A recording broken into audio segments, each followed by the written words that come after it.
여러분, 예수님을 믿는 자에게는 능치 못함이 없는 줄 믿습니다. 아멘.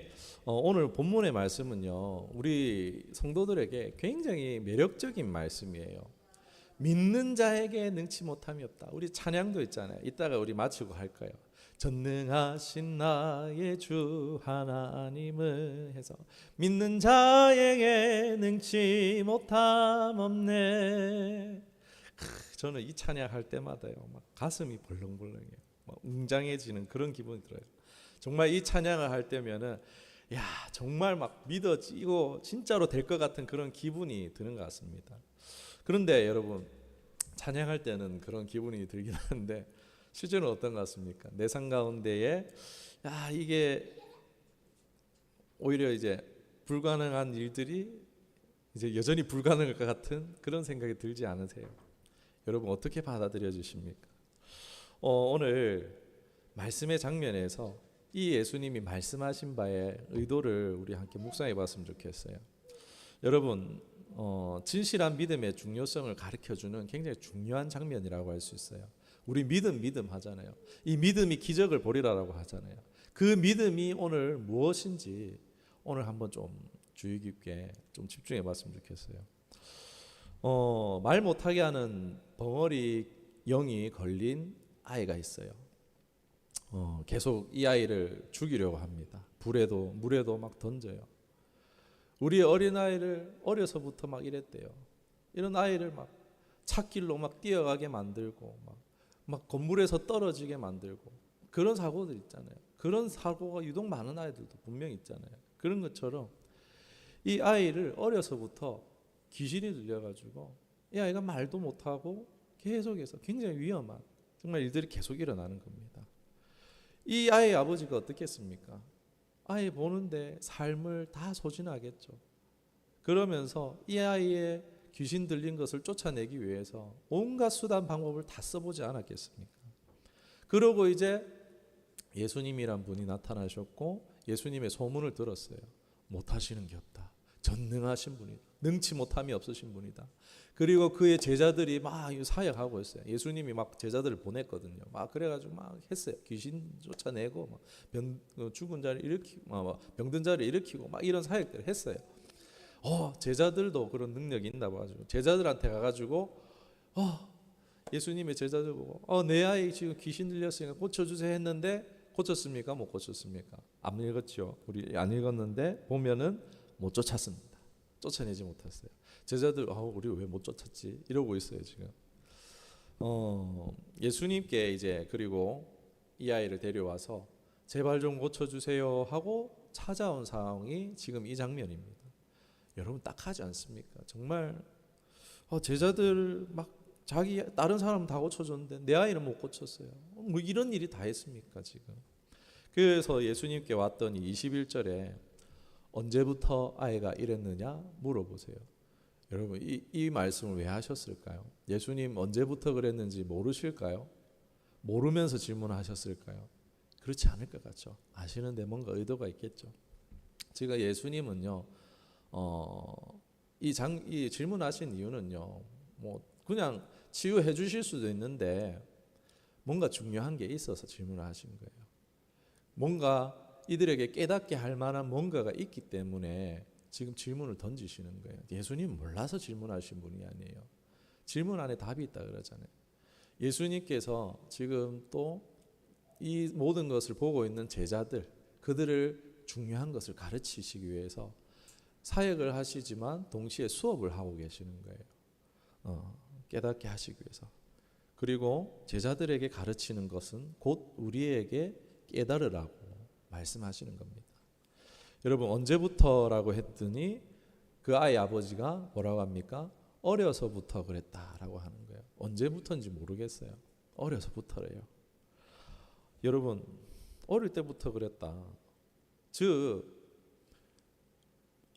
이 상황이 쉽지 않다라는 걸 말하는 거예요. 고치려고 많은 시도를 해봤는데 실패했다라는요. 암울한 뭔가 그것을 암시하고 있다라는 거예요. 그리고 이어지는 대화가 22절이죠. 아버지가 자신의 자녀에게 당한 이 절박한 심각한 상황을 다시 강조하고 있어요. 뭐라고 하고 있습니까? 불과 물의 이하를 던졌습니다라고. 너무 지금 이 상황이 심각하다라고 지금 막 벌벌 떨면서 주님 앞에 간절히 나오고 있어요. 그리고 덧붙여서 말하는 것에 이제 뭐라고 하냐면은 무엇을 할 수 있으면, 좀 더 말하면요, 좀 다르게 말하면 뭐 도대체 할 수 있는 게 있으면 해봐라는 거예요. 답답해서 그랬겠죠. 제자들한테 가봤는데 제자들 아무것도 못했어요. 답답하죠. 능력의 주님, 전능하신 하나님이라고 했는데, 전능하신 주님이라고 했는데, 답답해서 한 말이겠지만 사실 이 말은, 아비의 한 말은요, 다른 거기 있었던 모든 사람의 마음과 같았을 거예요. 얼마나 딱하겠어요. 막 자지러져요. 애가 막 격렬을 일으키고 있어요. 뭔가 지금 일이 일어났으면 좋겠는데 아이가 막 이러고 거품 물고 쓰러져 있는데, 그거 보면서 사람들 어떤 기분 들겠습니까? 제발 지금 좀 이게 어떻게 됐으면 좋겠으면 하는 그 마음들이 다 같지 않겠습니까? 제자들도 그런 생각했을 것 같고, 군중들도요, 아이와 같이 다 그 한 마음을 가지고 동시에 궁금증을 가지고 있었을 것 같아요. 도대체 이 상황을, 이 심각한 상황을 예수님 어떻게 하실 수 있을까? 아무도 풀지 못한 어려운 문제를 어떻게 풀 수 있느냐? 점점 이제 분위기가 치달아 간다고 할 수 있겠죠. 점점 고조되어진다고 할 수 있겠죠. 이 모든 게 연출이 아니에요. 연출한 건 아니지만 이 모든 상황이 이제 예수님이 어떤 분이신가에 대해서 분명하게 드러나게 돋보이게 만드는 상황이라고 할 수 있겠습니다. 이에 예수님이 23절에 뭐라고 합니까? 예수님이 할 수 있거든이 무슨 말이냐? 믿는 자에게 능치 못한 일이 없느니라고 하십니다. 이 예수님의 이 한마디에 직접적으로 당사자인 아버지에게 믿음을 촉구하는 거겠죠. 믿음으로 구함 자에게 능치 못함이 없으니까 네가 믿음을 가져야 한다라고 촉구하는 것이 되겠습니다. 여러분, 그 다음에 아버지 말은 보면요, 내가 믿나이다라고 말해요. 사실 지금 아이 아버지 믿으니까 예수님 앞에 온 거 아니에요. 뭔가 하실 만한 걸 믿으니까. 그런데 이 아버지의 믿음을 좀 생각해 봤으면 좋겠는데, 이 아이의 아버지는요, 뭐 여러분 간병을 해보셨으면 알겠지만 쉽지 않아요. 정말 힘들어요. 아이 키우는 거 뭐 그것도 그렇지만은 간병도 또 다르게 힘듭니다. 절박한 가운데 아무것도 가능성이 없음으로써 정말 아이도 죽겠지만 자신도 죽겠다 싶은 그런 심정 가운데 마지막 지푸라기라도 잡는 심정으로 예수님이 고칠 수 있다라는 가능성을 붙잡고 나왔다라고 할 수 있어요. 그러니까 믿어서 왔다기보다 지금 이 믿음의 상태가 이래요. 믿음과 의심 사이. 그런데 믿음도 있고 의심도 있는데 절박함이 더 크니까 지금 예수님께 이 아버지가 나온 거예요. 얼마나 절박합니까? 좀 작은 믿음의 가능성과 많은 의심이 있지만 절박하니까 그 작은 믿음을 붙들고 큰 의심을 깨쳐버리고 지금 예수님께 나온 거예요. 지금 예수님이 뭘 할 수 있습니까? 라고 물었어요. 그러니까 고치실 수 있다, 할 수 있다는 확실성과 할 수 없다라는 불확실성, 이 사이 어디쯤에서 지금 아버지가 나왔다라는 거예요. 아마 아이의 아버지는요, 예수님 앞에 나왔지만 의심과 불확실성에 좀 더 가까운 상태로 나왔던 것 같아요. 그러니까 예수님께서 믿음을 촉구하시는 거예요. 22절과 같은 답변을 했던 것입니다. 여러분, 우리도 사실 예수님을 믿으시죠? 예수님 믿으시면 아멘. 우리의 사실 믿음도 솔직히 얘기해서 이 아이의 아버지의 믿음과 크게 다르다고 할 수 있겠습니까? 오히려 다르지 않다라고 할 수 있겠죠. 정도의 차이는 분명히 있을 거예요. 그런데 예수님에 대한 믿음과 의심 사이, 예수님에 대한 확실성과 불확실성 사이에서 교회는 오기는 왔는데 정말 진짜 하나님 살아계신 거 맞나? 의심이 있잖아요. 하나님 살아계신 것 같은데 정말 살아계신가에 대한 의심이 있잖아요. 그리고 하나님의 확실성에 대해서, 하나님의 내 삶 가운데 개입해 주실 거야 라는 것과 정말 하나님 내 삶 가운데 하실 게 있을까? 확실성과 불확실성 가운데에 그 사이 어디쯤에서 이게 정말 진짜일까 하며 그런 의미로 나오지 않으셨을까 싶습니다. 아마 대부분 많은 경우가 그럴 것 같아요. 우리는 사실 이 아이의 아버지와 마찬가지로 이러한 부족한 믿음으로 그 믿음의 투쟁 가운데 살아가고 있다라고 말씀드릴 수 있을 것 같아요. 예수님께서는요, 그런 상황 가운데 있는 아버지 같은 우리의 그런 믿음의 상황들을 향해서 말씀하십니다. 믿는 자에게는 능치 못함이 없느니라. 이 말씀이 뭘까요? 지금 아이의 아버지의 관심은 뭘까요? 모든 관심이 어디 있겠어요? 모든 관심이 오직 이 아들이 낳는 겁니다. 안 그렇겠어요? 가족에 누가 아파요? 그러면 가족이 힘들죠. 제가 어머니를 오래 모셔봐서 알아요. 웃을 날이 없어요. 모든 집중이 거기 다 집중되어 있어요. 돈이 생기면 거기 들어가요. 온 시간과 에너지를 거기다 투자해야 돼요. 그러니까 이 아이의 아버지의 관심은요, 당연히 이 아이가 낳는 거예요.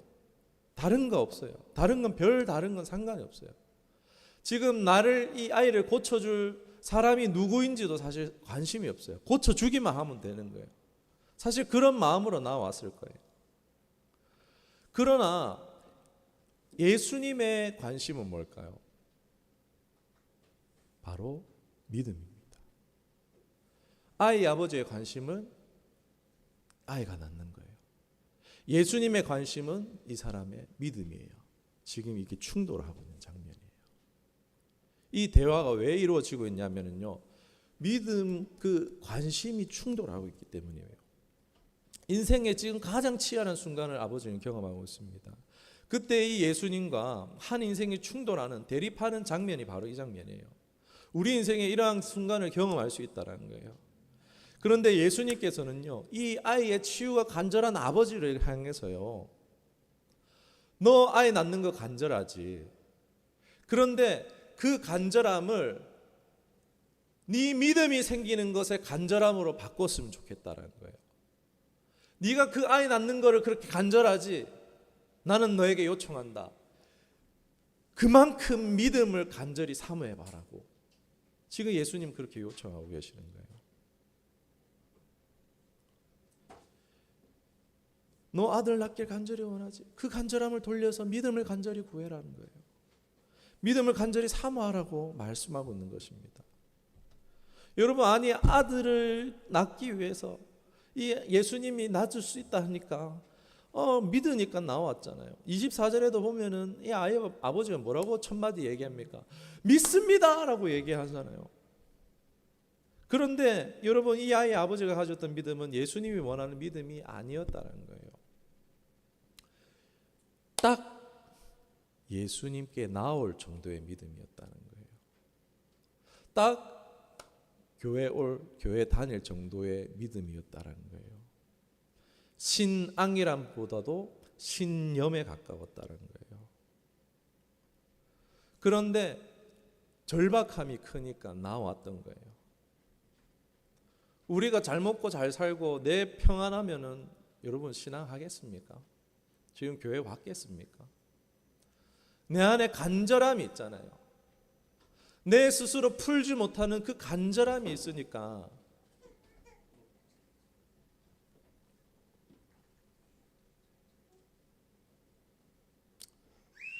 여러분, 많은 경우 괜찮아요? 많은 경우 나 믿음 있어 라고 할 때요, 그 믿음이 이 아이의 아버지의 믿음과 동일한 경우가 많다라는 거예요. 어느 정도의 믿음요? 예수님께 나아가는 정도의 믿음, 교회 갈 정도의 믿음, 집회 가고 수련회 찾아갈 정도의 믿음. 그런데 우리는 이걸 가지고 나 믿음 있어라고 말하는 거예요. 믿음이 있다라고 해요. 여러분, 주께 나아가는 자 구원을 얻는다 했습니다. 주의 이름 부르는 자 구원이 있다 그랬어요. 여러분, 주님께 나아가는 정도의 믿음으로 구원은 얻을 줄 몰라도요, 기적을 보는 믿음은 되지 못한다라는 거예요. 너 나한테 나올 정도 믿음이 있구나. 그런데 기적을 볼 정도의 믿음은 아니야라는 거예요. 하늘의 문을 여는 열쇠 같은 믿음은 아니라는 거예요. 아이 아버지에게 말하는 거예요. 너 믿음 없다는 게 아니에요. 기적을 볼 믿음은 아니야라는 거예요. 지금 아이 아버지는 장벽에 부딪혔어요. 믿음의 장벽에 부딪혔어요. 여러분, 이 장벽에 한번 부딪혀 보셨습니까? 저는 어머니가 쓰러지시고 그 수발을 쓰지 못하시는 어머니를 병원에서 휠체어 빌려가지고 어느 집회에 사역자가 오면은 택시 타고 가가지고 막 그렇게 했었어요. 그게 나중에 안 돼서 차를 샀어요. 안 되는 거예요.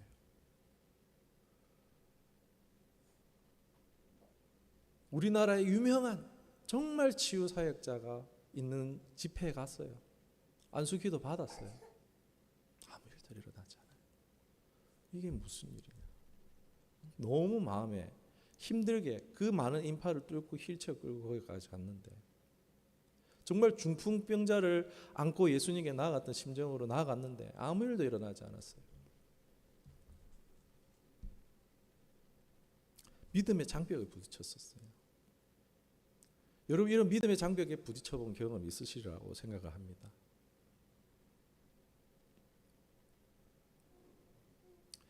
다 왔는 줄 알았어요. 될 줄 알았어요. 그런데 그것을 열고 내 것으로 만들 내 안에 열쇠 같은 믿음이 없었다는 것입니다. 아이 아버지 소문을 들어서 지식으로는 이론으로는 예수님이 하실 것 같았는데 그런데 이것은 신념에 가까웠고 그 아버지의 믿음에는 한계가 있었다는 거예요. 이 아버지의 믿음으로서는 아이를 고칠 수가 없는 상황이었다는 거예요. 예수님에 대한 소문을 들었어요. 예수님에 대한 정보를 가지고 있어요. 예수님 하나님의 아들, 예수님에 대한 예수님. 그것이 나를 예수님께로 이끌 수 있을지는 모르지만요, 하늘의 문을 열고 기적을 보는 믿음이 되지는 못한다는 거예요. 여러분 모두 이런 믿음의 장벽을 만납니다. 이 믿음의 장벽을 만날 때 누군가는 넘어설 거예요. 그런데 누군가는 이 장벽이 보고 되돌아서고 마는 것입니다. 안 되네. 예수 믿어봤자 별거 없네. 많이 들어보셨죠? 내 교회 오래 다녀봤다. 성가대 대장도 해봤다. 찬양팀도 해봤다. 예수 믿어봤는데 별거 없더라. 다 이 믿음의 장벽을 만나고 돌아선 사람들이에요.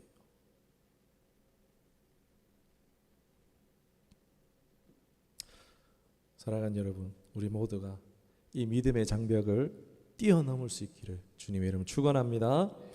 여러분, 이 아이의 아버지가 가진 믿음은요, 이러한 것이었어요. 예수님이 소문을 듣고 좀 신기한 존재죠. 사람을 고치시고 누군지는 모르겠는데, 정체가 뭔지는 모르겠는데 신기하고 놀라운 존재, 신기하고 놀라운 사람 중에 한 사람 정도로 여겼을 것입니다. 여러분, 이 예수님의 대답 속에는요, 무엇을 할 수 있느냐보다 중요한 것, 이 일을 할 수 있는 분이 누구냐를 알라는 것이에요. 여러분, 이 말씀 속에 있는 예수님의 깊이 있는 의미는요, 네가 뭔가 할 수 있을 거라고는 믿는데 그게 누군지는 모르지라는 거예요. 여러분, 이 질문은요, 예수님에 대한 정체성에 대한 질문이에요. 믿음에는요, 예수님이 누구이신가에 대한 부분이 알미 분명히 필요하다는 거예요. 8장 29절에도요, 예수님이 제자 훈련을 하실 때에 뭐라고 하시냐? 너희는 나를 누구로 하느냐. 다른 사람들은 막 선생님이요, 뭐 예언자요, 선지자요, 뭐 세례 요한이요, 좋은 선생님이요, 이렇게 말한다고 합니다. 그런데 베드로가 그때 뭐라고 했습니까? 주는 그리스도시요 살아계신 하나님의 아들이십니다. 그러자 예수님이 이러면서 야 그거 네 혈육이 알게 하신 게 아니라 하나님이 알게 해주신 거야 하면서 굉장히 기뻐하시는 것을 볼 수 있습니다. 제자들에게요 예수님은 계속 가르치셨어요. 정보를 주셨어요. 보여주셨어요. 경험시켜 주셨어요. 그리고 예수님이 원하셨던 거, 너희는 나를 누구로 하느냐? 너 내가 진짜 누군지 아니? 내가 신기한 능력 있고 막 소문의 그 이야기가 아니라, 다른 사람들이 말하는 그 정보에 대해서가 아니라, 너 진짜 내가 누군지 아니? 이 알미기 원하시는 거예요. 예수님에 대한 정체성에 대한 이 믿음을 요구하시는 것을 8장에서 볼 수 있습니다. 9장에 이어서도 그렇습니다. 여러분, 예수님을 어떻게 인식하고 있느냐? 어떤 열망으로 예수님을 바라보느냐? 예수님은 진정한 본질과 목적을 이해하는 믿음을 가지기를 원하셨다는 것입니다. 선지자로 보느냐? 메시아로 보느냐? 이건 그 차이는요 어마어마한 거예요. 사랑으로 인식하느냐, 신으로 인식하느냐, 전혀 이게 다른 거예요. 그런데 이 믿음의 장벽을 넘어야 기적을 보는데, 여러분 이걸 어떻게 넘어볼 수 있을까요? 오늘 주보의 그림과도 관련이 있습니다. 장벽을 만났는데 그림 속이 어때요? 장벽을 만났는데 그 장벽을 넘어갔습니까? 이 사람이? 아니죠. 안에서 그 장벽을 열어줬어요. 일부러 이 그림을 넣어놨습니다. 8장의 베드로 같은 경우에 주는 그리스도이십니다 라고 했을 때 예수님이 뭐라고 하셨죠? 이를 알게 하신 이는 혈육이 아니라 하나님이시다. 여러분, 이 알문요, 이 믿음은요, 누가 주신다고요? 하나님이 주셔야 되는 줄 믿습니다. 여러분, 이 믿음이에요. 기적을 보는 믿음, 하늘의 문을 여는 믿음은요, 바로 하늘로부터 오는 믿음이라는 것입니다. 에베소서 2장 8절에 이 말씀이 있어요. 암송하는 분도 있을 텐데, 너희는 그 은혜에 의하여 믿음으로 말미암아 구원을 받았으니 이것은 너에게서 난 것이 아니요 하나님의 뭐요? 선물이라. 기적을 가져오는 믿음은요, 나의 지적인 동의가 아니에요. 내가 아는 지식과 이론이 아니라는 것입니다. 하나님이 주시는 믿음, 예수님이 누구신지를 알게 해주시는 그 알, 참 하나님이자 구원자로 믿어지는 믿음, 이러한 믿음 우리 모두가 가질 수 있기를 주님의 이름으로 축원합니다. 아멘. 이 믿음은요, 단순히 예수님이 누구시냐 지식으로 아는 게 아니에요. 예수님이 바로 나에게 누구시냐, 나에게 어떤 존재냐, 남의 그리스도는 상관이 없습니다. 남의 메시아는 상관없습니다. 바로 나의 그리스도가 되어 주셔야 하는 줄 믿습니다. 그러면요, 이 믿음을 가지려면요, 하나님 주셔야 돼요. 이 믿음을 가지려면요, 하나님이 내게 예수 그리스도가 누구인지 알게 해주셔야 돼요. 어떻게 알 수 있습니까? 아이의 아버지의 이 장면에 우리가 어떻게 알 수 있는지 나와 있습니다. 이제 정말 여기가 여러분 중요합니다. 졸면 안 돼요. 이 순간 이제 아이의 아버지의 믿음은 성장해요. 이 순간 이 아버지는요, 이 장벽을 돌파합니다. 예수님 보고 제발 내 아이 좀 낫게 해주세요라고 말하지 않습니다. 24절에 내가 믿나이다, 이게 중요해요. 나의 믿음 없음을 도와주옵소서. 여러분, 이게 믿음의 장벽을 넘어서는 비결인 줄 믿습니다. 아이의 아버지는요, 믿음에 대한 답을 가지고 있지 않았어요. 여러분, 여기에 믿음에 대한 답을 가지고 계신 분 계십니까? 없어요. 누구도 예수 그리스도를 주라고 칭할 수 있는 사람은요, 내 스스로 그렇게 고백할 수 있는 사람 아무도 없습니다. 답이 없어요. 아무에게도 답이 없어요. 그런데 뭐가 이 아이의 아버지가 이 아이를 고치는 기적을 경험할 수 있느냐? 주님, 나는 모릅니다. 그런데 알기를 원합니다. 내가 믿음 있다라고 아는 척 했지만 실제로는 나는 모른다라는 거예요. 경험해 본 적이 없으니까. 예수님 처음 만났으니까 당연히 모르겠죠. 그런데 모른다는 거, 내가 당신을 알지 못합니다. 당신을 경험해 본 적이 없습니다. 그런데 내가 당신을 알기를 원합니다. 예수님 요청이 그거였잖아요. 네 아들 낳기를 원하는 그만큼 간절히 믿음을 요구해라. 이 말은요, 그 간절함으로 나를 알기를 사모하라는 거예요. 예수 그리스도가 누구이신지를 알기를, 네가 금과 은을 구하는 것, 아들이 낳기를 원하는 그것만큼 그 간절함으로 나를 알기를 사모하라는 말씀이에요. 이 간절히 주님을 알기를 사모할 때요, 하나님께서는요, 우리의 무지에도 불구하고요, 믿음이 없었는데요, 모릅니다. 겸손히 알기를 원합니다. 이 사모함으로 나아갔을 때 주님이 그 장벽을 허물어 버리시는 거예요. 탕자의 아버지가 아버지께로 돌아가려고 마을 어귀의 근처에 왔을 때 탕부가 어떻게 합니까? 멀리서 아들이 오는 걸 보고 달려가서 끌어안잖아요. 나의 믿음 없음을, 나의 무지함을 겸손히 인정하고, 하나님, 내가 주님 알기를 원합니다. 세상 그 어느 것보다 내 주님 알기를 원합니다. 그 마음 품었을 때, 그 결단을 했을 때요, 하늘에 임하는 믿음이 주어진다니까요. 그 믿음이 부어졌다니까요.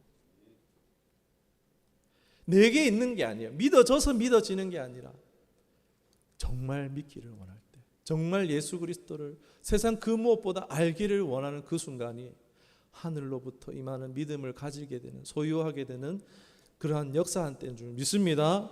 아멘. 여러분, 이 하늘로 오는 믿음을 받아 소유하는 저 여러분 되기를 주님의 이름으로 축원합니다. 요한복음 17장 3절에 영생은 곧 유일하신 참 하나님과 그가 보내신 자 예수 그리스도를 아는 것이니다. 아멘. 여러분, 혹시 우리는 진정으로 예수님을 알지 못하는데 아는 것처럼 하면서 실제 삶에서 예수님 알기를 바라지 않고 있지는 않습니까? 제가 그랬다니까요. 사역자예요. 나 성경을 몇 번 읽었는데 예수님 알지, 내가 잘 알지, 그러면서 누구보다 충성 봉사 헌신하지만 실제로는 모르는 거예요. 내가 원하는 것을 얻기 위해서, 예수님 손에 있는 것을 받기 위해서 예수님께 나아가기는 해요. 어느 정도껏 나아가지만 관계하지는 않는 거예요. 막 예수님을 알기 위해서 나아가지 않는 거예요. 적당히 예수님을 내 필요에 의해서 이용하려고. 이게 여러분 딱 예수님께 나아가는 정도의 믿음이라는 거예요. 자기 신념의 믿음. 믿음이 있으니까 신앙생활을 당연히 하겠지만 하늘 문을 여는 믿음은 되지 못한다라고 할 수 있습니다.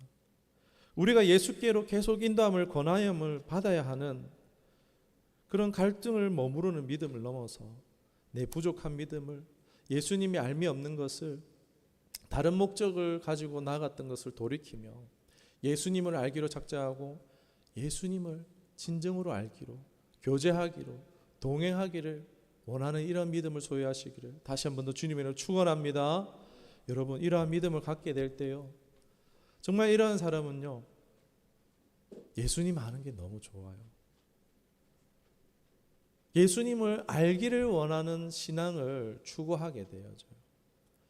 내 삶에 계속해서 끊임없이 예수님이 어떤 예수님이지 발견하기를 계속 추구하고 계시는 믿음을 가지신 분들은요, 이미 그 믿음을 가지신 분이고 하늘의 문을 열고 그 공급하심을 누리고 있는 분들이에요.